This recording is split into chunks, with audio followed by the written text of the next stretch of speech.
Hi peoples! Here follows the myth of how the goddess Isis tricked Ra, the king of the gods and the father of all creation, into giving her his secret name of power, effectively enabling her to share in his great power. Ra had many names that were not known to the gods or humans, and he had one secret name which gave him his divine power. The goddess Isis, who dwelt in the world as a woman, grew weary of the ways of humankind, and wanted to rather be among the mighty gods. She was an enchantress, and she desired greatly to have power equal with Ra in the heavens and upon the earth. And so she yearned to know the secret name of the ruling god, which was hidden in his bosom and was never revealed in speech. Each day Ra walked forth, and the gods who were of his train followed him, and he sat upon his throne and uttered decrees. He had grown old, and as he spoke, spit dripped from his mouth and fell on the ground. Isis followed him, and when she found his saliva, she baked it with the earth on which it lay, forming it into a spear, and it became a venomous serpent.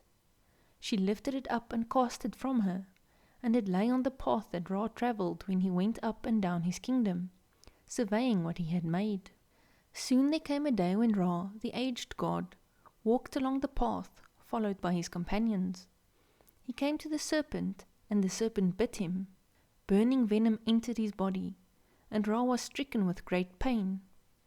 A loud and mighty cry broke from his lips, and it was heard in highest heaven.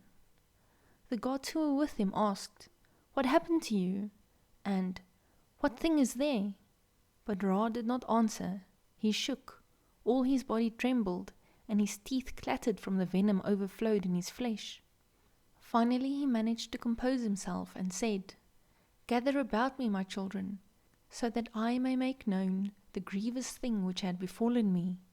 I am stricken with great pain by something I know not of, by something that I cannot see. I am without power to make known who has stricken me. Never before has such sorrow and pain been mine. I am a god and the son of a god. I am the mighty one, son of the mighty one. Nu, my father, conceived my secret name which gives me power, and he concealed it in my heart so that no magician might ever know it, and, knowing it, be given power to work evil against me. As I went forth, beholding the world which I have created, a malignant thing bit me. It is not fire, yet it burns in my flesh. It is not water, yet my body is cold and my limbs tremble. Hear me now. My command is that all my children be brought to me, so that they may speak words of power, which shall be felt upon earth and in the heavens."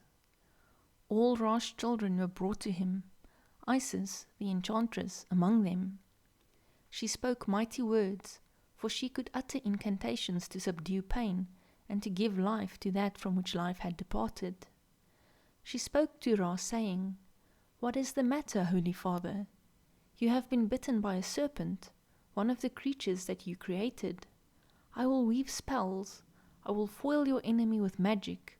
I will overwhelm the serpent utterly in the brightness of your glory."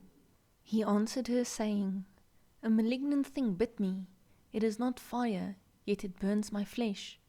It is not water, yet my body is cold, and my limbs tremble. My eyes also grow dim. Drops of sweat fall from my face." Isis said, "You must reveal your secret name to me, for you can be delivered from your pain and distress by the power of your name." Ra heard her in his sorrow, and said, "I have created the heavens and the earth. I have even framed the earth, and the mountains are the work of my hands. I made the sea, and I caused the Nile to flood the land of Egypt. I am the great father of the gods and the goddesses. I gave them life. I created every living thing that moves upon the dry land and in the sea's depths. When I open my eyes, there is light. When I close them, there is darkness. My secret name is not known to the gods.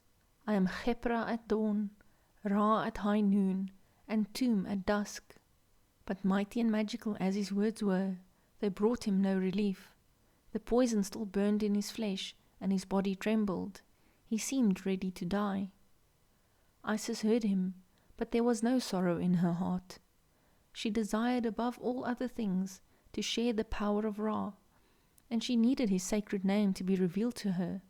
So she said, "Divine Father, you have not yet spoken your name of power. If you will reveal it to me, I will have the strength to heal you." Hotter than fire burnt the venom in the heart of Ra. Like raging flames it consumed his flesh, and he suffered fierce agony. Isis waited, and at last the Great Father said, "It is my will that Isis be given my secret name, and that it leaves my heart and enters hers."